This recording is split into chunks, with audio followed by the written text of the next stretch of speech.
Buenas tardes, profesor. En esta ocasión voy a explicar la descripción del caso y los argumentos de las partes.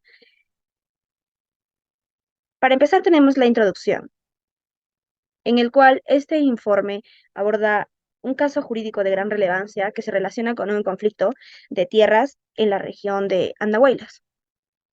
En el transcurso de este informe se examinará en detalle el caso de Andahuaylas, y el conflicto real de proporciones significativas que involucra a una comunidad local que busca proteger sus tierras comunales de una invasión ilegal. También el objetivo primordial de este informe es analizar cómo las distintas teorías jurídicas influyen en las decisiones judiciales, en este caso de Andahuaylas, que está en el Perú. Este informe es de gran relevancia, ya que arroja luz sobre las teorías jurídicas y el realismo jurídico, o sea, donde pueden tener un impacto sustancial en la resolución de disputas legales complejas y morales. A continuación, tenemos el contexto de la organización. La investigación que se presenta, que se lleva a cabo en el marco de una respetada firma de abogados en Perú. Nuestra firma tiene una sólida trayectoria en el campo legal, con un historial de décadas de experiencia en asesoramiento jurídico, representación legal y contribuciones del desarrollo del sistema legal en el país. La justicia y el acceso a un sistema legal eficiente son fundamentales en cualquier sociedad democrática, y nuestra firma trabaja incansablemente para garantizar que los derechos de nuestros clientes sean respaldados y protegidos. En el cual, en resumen, este informe se sumerge en el caso de Andahuaylas, un conflicto de las tierras en la región de Andahuaylas, ¿no? Donde aquí se enmarca la exploración de cómo las teorías legales y el realismo jurídico afectan en la toma de decisiones judiciales, examinando cómo se influyen en las decisiones judiciales y cómo se incorporan consideraciones éticas en situaciones legales complejas.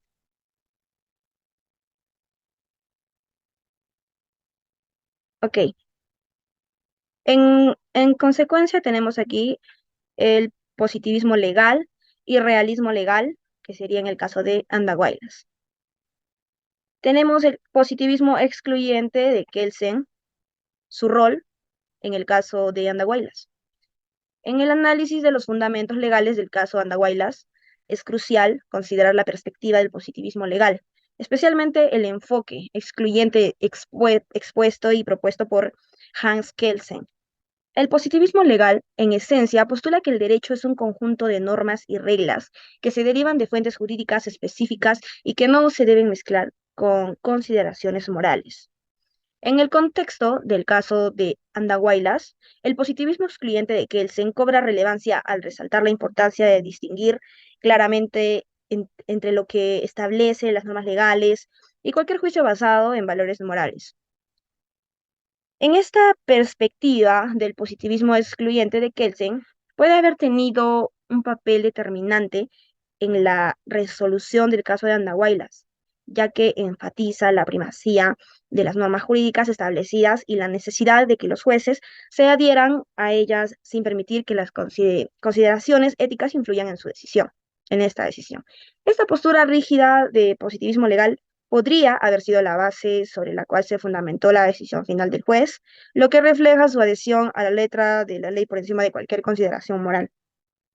A continuación, mi compañero va a dar a conocer sobre el análisis de la separación conceptual y necesaria entre moral y entre el derecho en el caso. Ok, buenas tardes, doctor. Con respecto al positivismo incluyente de Hart, filósofo del derecho británico, a diferencia de que sí toma en cuenta los principios morales, sin dejar de lado, obviamente, a las normas legales, porque también las considera parte del caso de Andahuaylas. Hart argumenta que las normas legales pueden carecer de detalles específicos, y es entonces donde la moral puede desempeñar un papel en la toma de decisiones judiciales. O en otras palabras, los jueces tienen la obligación de aplicar la ley de manera coherente, tomando en cuenta también los principios morales compartidos por la sociedad, ¿no? Por otro lado, también tenemos que hablar sobre la discrecionalidad. ya que es importante señalar que esta plantea desafíos en términos de consistencia y predictibilidad en la jurisprudencia, como por ejemplo, ¿no? Dos jueces que se enfrentan a casos similares, pero ejerzan su discrecionalidad de manera diferente, pueden llegar a decisiones dispares y finalmente esto puede llegar a crear una cierta incertidumbre, ¿no? En la aplicación de la ley y socavar la confianza en el sistema legal. Este fue uno de los argumentos de Hilario por el año 2019 más o menos.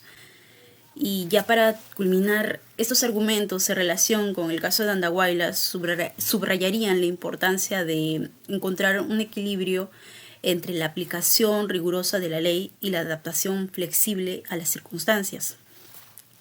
Sabiendo esto, podemos asimilar cómo la tesis de la discrecionalidad puede desempeñar un papel crucial en la resolución de casos legales complejos donde las normas legales no son totalmente claras ni específicas. Bueno, muchas gracias. Le doy pase a mi compañero. 6.3, yo les trataré este punto continuando con la exposición. El positivismo crítico de Ferrajoli. En esta oportunidad vamos a ver un análisis de este positivismo y su influencia en la resolución del caso de Wilde. En el marco de este caso, el positivismo crítico de Ferrajoli tiene importantes implicaciones, pues Ferrajoli va a defender la idea de que el sistema legal debe ser más recíproco a la justicia y a los valores morales, lo que plantea cuestionamientos sobre la interrelación entre el derecho y la moral en situaciones legales complejas. Entonces, dentro de este contexto, Ferrajoli sugiere que la división estricta entre derecho y moral, como la planteada por el positivismo excluyente, no siempre es adecuada ni justa. El caso Andahuaylas gira en torno a lo que es la invasión de tierras comunales y es un ejemplo donde los aspectos éticos son evidentes. Según Ferrajoli, en el año 2013, la comunidad y la sociedad en su conjunto podrían considerar la ocupación de tierras como moralmente inaceptable. El positivismo crítico aboga por un enfoque más equitativo, permitiendo que la moral influya en las decisiones legales, siempre y cuando esté influenciada, sea ajustada a principios de justicia y los derechos fundamentales. En el caso de Andahuaylas, el juez podría haber tenido en cuenta no solo las leyes establecidas, sino también la percepción de la ética de la comunidad y la necesidad de proteger los derechos de las comunidades.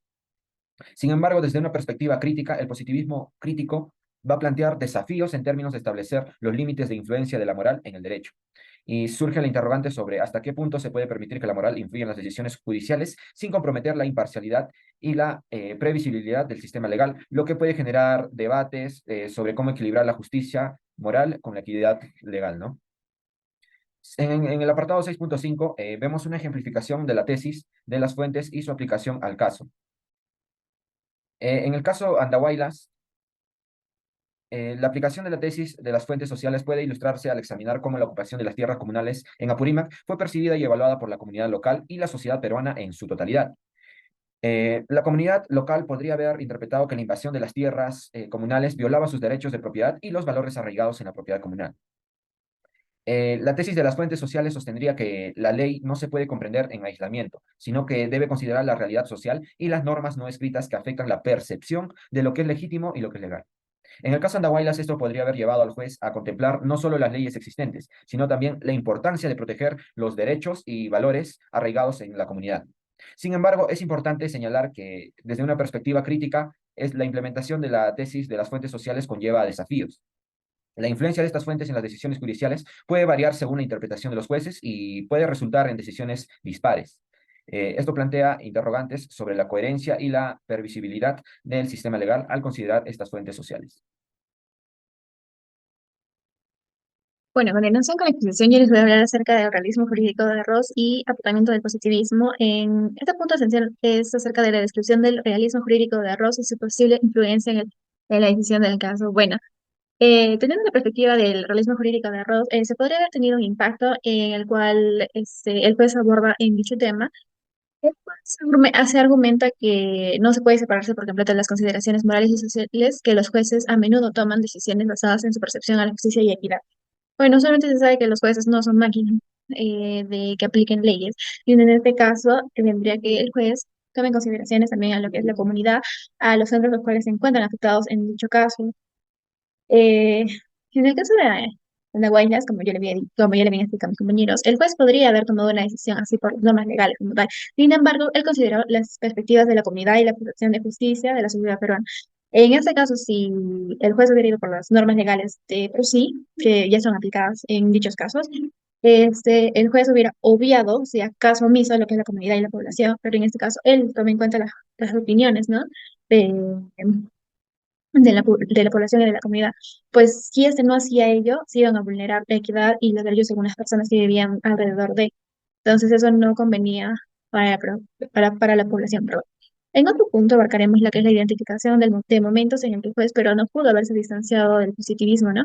En la consideración moral e interpretación de leyes, hay momentos en los que en el que los jueces peruanos no podrían haberse distanciado del positivismo. Es el interpretar de las leyes y las normas legales en el caso de Guaylas, ¿no?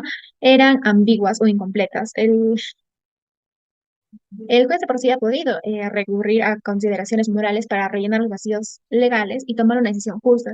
Sin esto se alejaría de la estricta aplicación de la ley según el positivismo excluyente a Kelsen, ¿no?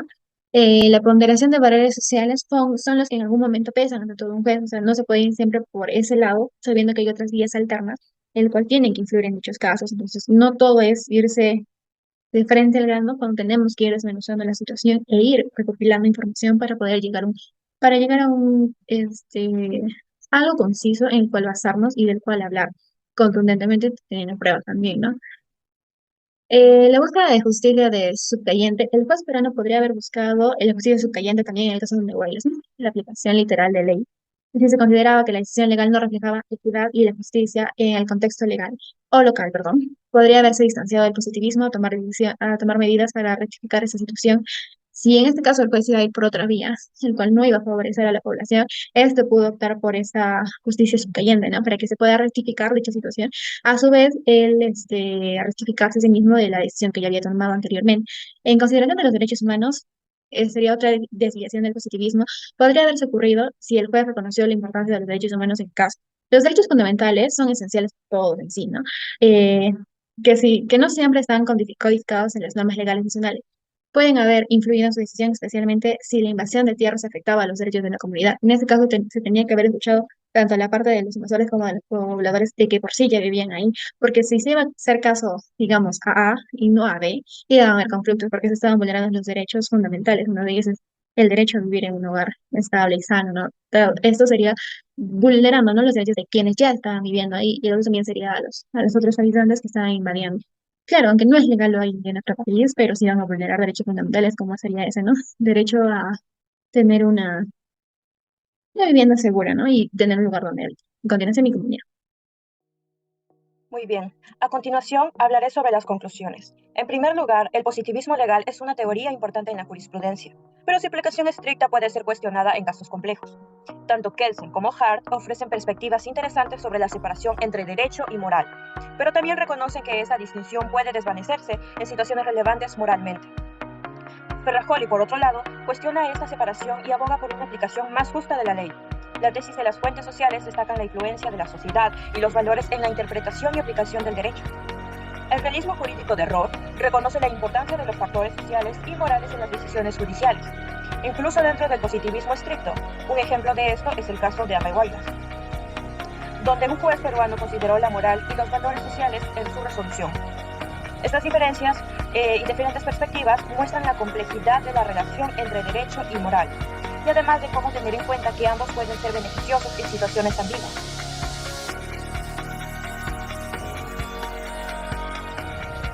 Ahora bien, vamos a proseguir con las recomendaciones.